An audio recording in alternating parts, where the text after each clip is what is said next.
안녕하세요. 법인 컨설팅의 모든 것 현프로입니다. 오늘은 최근에 좀 이슈화가 됐던 황정음 씨 사건 관련해서 이야기를 나눠보려고 합니다.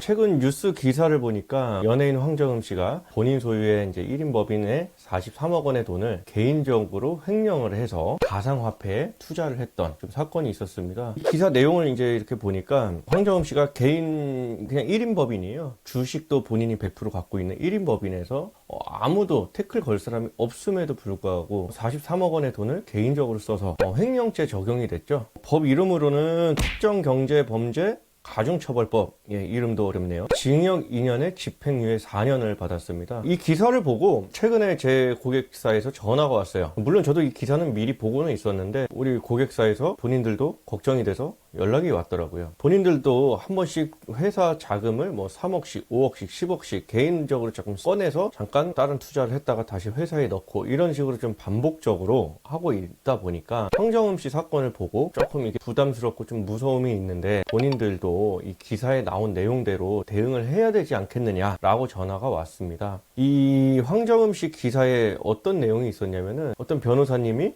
이런 의견을 냈더라고요. 황정음 씨 사건은 아무리 본인이 1인 법인이라고 하더라도 법인 소유의 돈을 법인 외에 개인적인 사적인 용도로 사용할 목적으로 지출을 했다. 자, 두 번째, 약정서가 없었다는 거예요. 차용증이든 금전소비대차계약서든 이자 몇 프로에 언제까지 상환하겠다는 이런 약정서도 미비가 됐고, 또 이사회 결의가 없었다.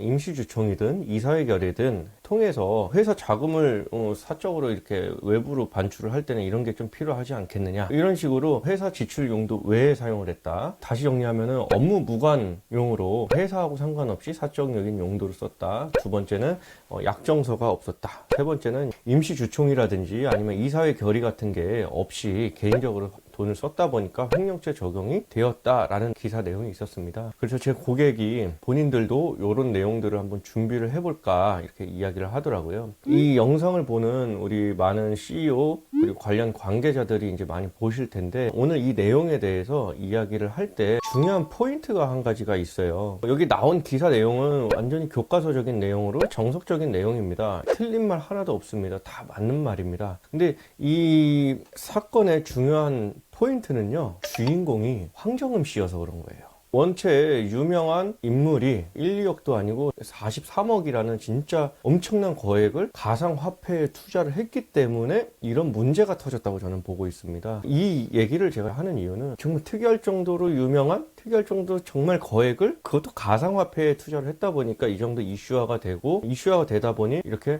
검찰 조사를 통해서 문제가 됐다고 저는 이제 보고 있죠. 그래서 지금부터 제가 이제 두 가지 관점에서 컨설팅적인 내용을 좀 설명을 드릴게요. 대한민국의 많은 중소기업들이요, 가지급금이 없는 회사는 뭐 별로 없어요. 많은 회사들이 가지급금은 좀 이런저런 사유로 많이 생깁니다. 다만 황정음 씨 사건처럼 40억 원씩 이렇게 가지급금이 있는 케이스들은 그렇게 많지 않죠. 그러다 보니까 이제 제가 해드리고 싶은 얘기는 뭐 몇천만 원, 뭐 1, 2억 이렇게, 아니면 3, 4억 이렇게 잠깐씩 이런저런 사유로 생기는 가지급금들이 있어요. 이런 일반적인 케이스의 가지급금들은 사실 지금 이 기사에 나온 것처럼 갖다 붙이자면 붙일 수는 있겠지만, 뭐 횡령죄, 아까 그 법 이름이 뭐죠? 특정경제범죄 가중처벌법, 이거를 뭐 특경법이라고 하더라고요. 특경법. 이런 문제가 생길 정도로 문제가 되지 않아요. 우리 고객분들은 황정음 씨처럼 너무 유명한 분도 아니고, 또 정말 초거액 30억, 40억 이런 케이스도 아니기 때문에, 그렇게 따지면 대한민국에 있는 모든 법인에 있는 CEO분들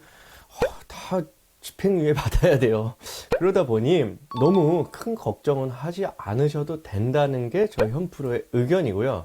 그럼에도 불구하고 내 기준에서는 리스크가 충분히 있어 보인다. 그리고 나는 또 황정음 씨처럼 40억 정도는 아니더라도 5억, 10억? 뭐 꽤 적지 않은 금액의 가지급금에 문제가 있다 보니까 괜히 좀 쫄린다 하시는 분들이 있으면요, 하세요. 뭘 하시면 되냐면은 금전소비대차 계약서를 작성을 하시고요, 돈을 빌린 날 기준으로 해서 이사회 의사록을 꼭 작성을 한번 해보셔라. 이 두 가지만 작성을 하셔도 이 기사에 나온 내용대로 따지면 조금 대응을 할 수 있지 않겠느냐. 근데 절대 착각들을 하시면 안 됩니다. 뭐냐면은 이런 두 가지 약정서가 있다고 해서 약정서 그리고 뭐 임시주총 의사록 아니면 이사회 의사록 이런 게 있다고 해서 이렇게 정말 초거액의 문제가 생겼을 때 방어가 될 수는 없다고 생각합니다. 그리고 여기서 많은 오너분들이 조금 오해하시는 게 세무조사 때 문제가 되지 않겠느냐. 문제가 아예 되지 않지는 않을 것 같아요. 왜냐면은 세무조사 시에 세무조사관들이 우리 고객들에게 과세를 할 수 있는 거는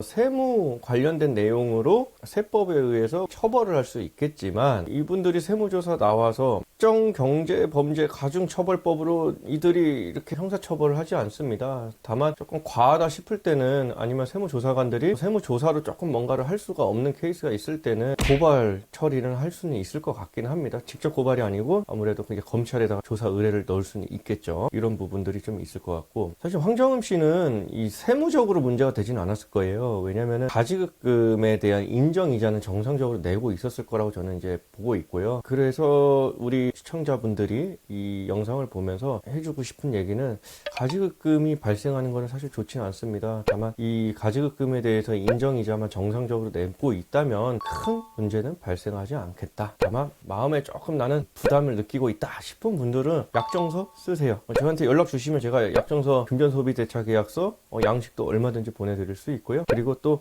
이사회 의사록도 뭐 작성하시려면 하셔도 좋다. 그럼에도 불구하고 저는 아까 처음에 제가 말씀드렸던 제 고객한테는 이렇게 말씀드렸습니다. 대표님 괜찮아요. 그 정도가 지금 괜찮아요. 이 정도 좀 말씀드리겠습니다.